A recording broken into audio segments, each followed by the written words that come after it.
All right, go ahead and read this one out loud. Okay. Among multi-party democracies, those with the fewest parties will have the most productive legislatures. The fewer the number of parties in a democracy, the more issues each must take a stand on. A political party that must take stands on a wide variety of issues has to prioritize those issues. This promotes a tendency to compromise. Which one of the following is an assumption Okay, so required by what the is argument? this stimulus saying? It's saying if you have a lot of different political parties, you won't have the most productive government. Um, it's saying if when you have fewer parties, there's more issues to take a stand on. Mm-hmm. And if there's a lot of issues to take a stand on, then that's gonna require them to compromise. Okay, so what's our conclusion? The conclusion is the first sentence. Yeah, among multi-party democracies, we're not just talking about government in general, right? We're talking about democracies. Yeah. So whenever you have more than one party in a democracy, those with the fewest parties have the most productive legislators. And we're saying that because, hey, with the fewer the parties, the less issues you have to take a stand on. And then like the parties, if you have to take a stand on a wide variety of issues, that tends to promote compromise. So what is like an assumption here before we even read these answer choices that we're kind of like, yeah, this would be needed in order for this to be true?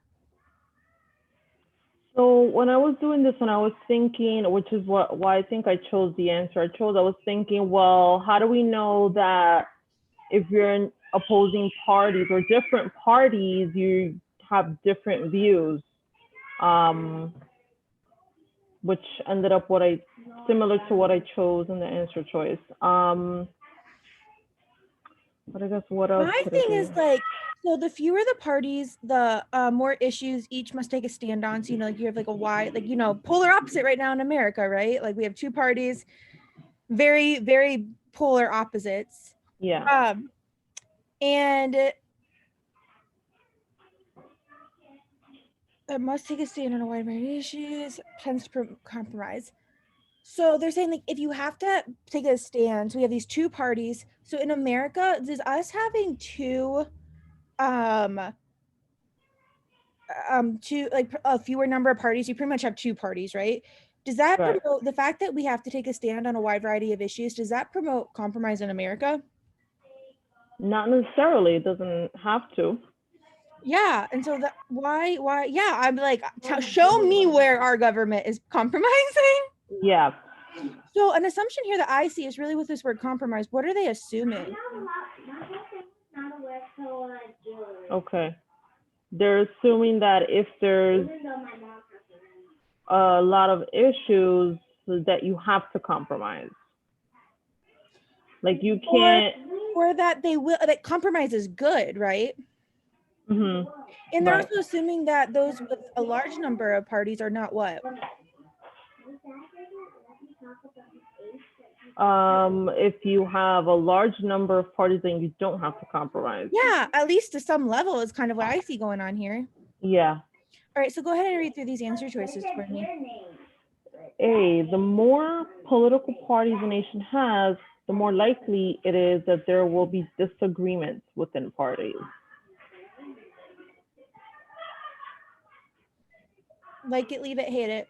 Leave it for now. B, the fewer the number of a nation's political parties, the more important it is that those parties can compromise.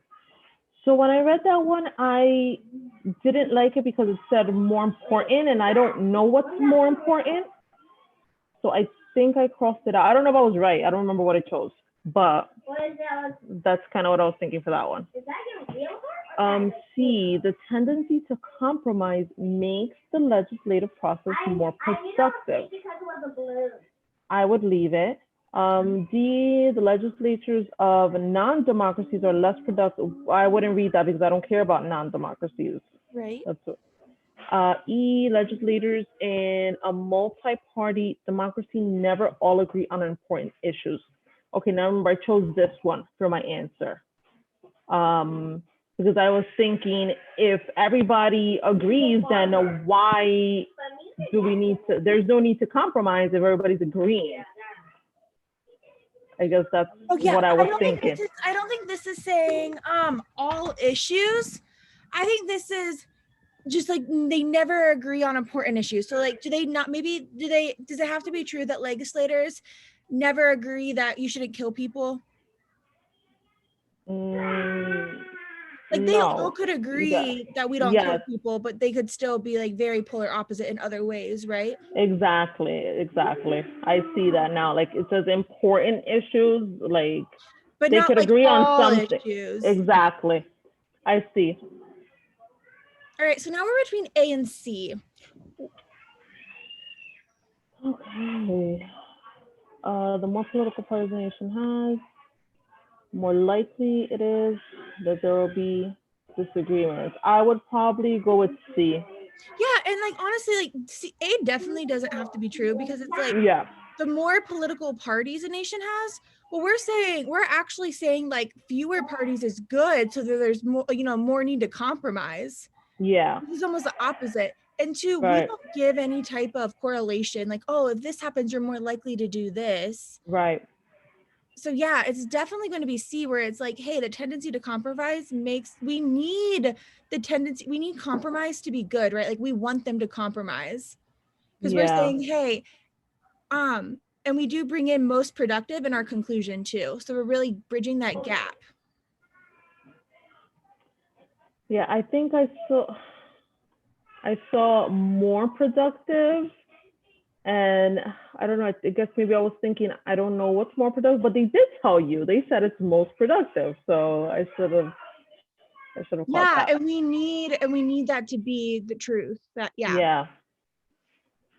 Because what happens if the tendency to compromise makes us less productive? Exactly. Excellent.